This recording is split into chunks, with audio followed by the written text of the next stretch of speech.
I'm Jeff Altman, the Big Game Hunter. I'm the head coach for JobSearchCoachingHQ.com. I was a professional recruiter for more than 40 years, and now I coach people and organizations to be more effective. And I just wanted to simply say that when I worked in recruiting, I tried to get my clients to change job descriptions. I know I did, and as a result, they were more effective. But if you're thinking of advertising, if you're thinking of posting jobs, have you ever read one of those job descriptions that gets posted?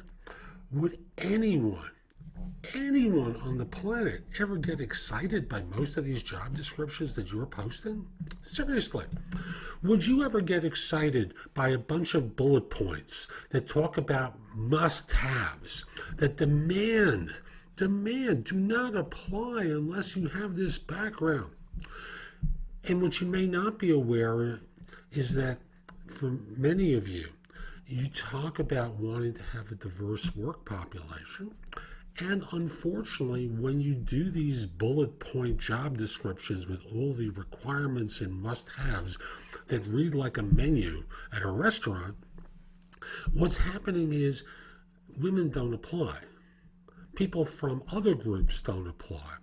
And this is sociologically proven already, that they take each of those literally, and thus you're screening them out.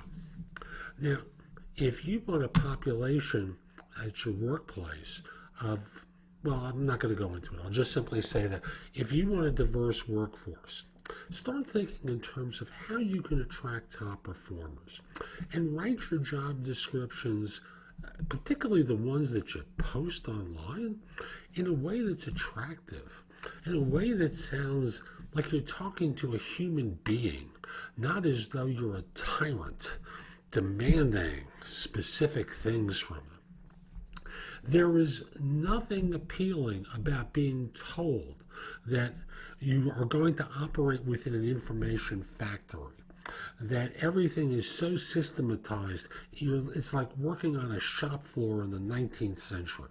Really, take a look at your job description and think about the message that you're sending with each of those bullet points.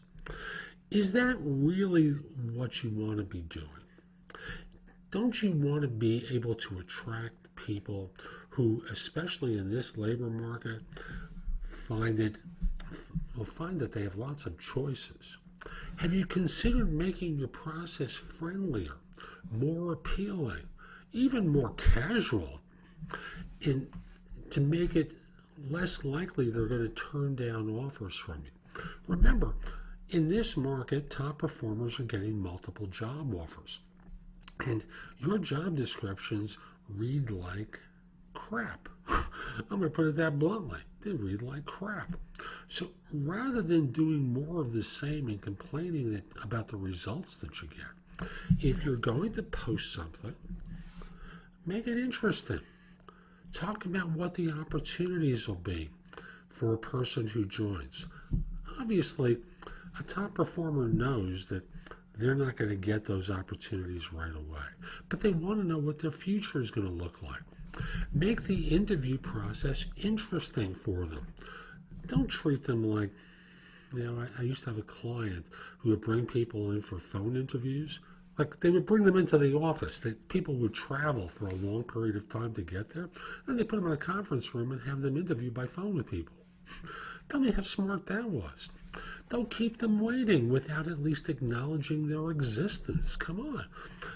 You can come out for 2 seconds to say, I apologize.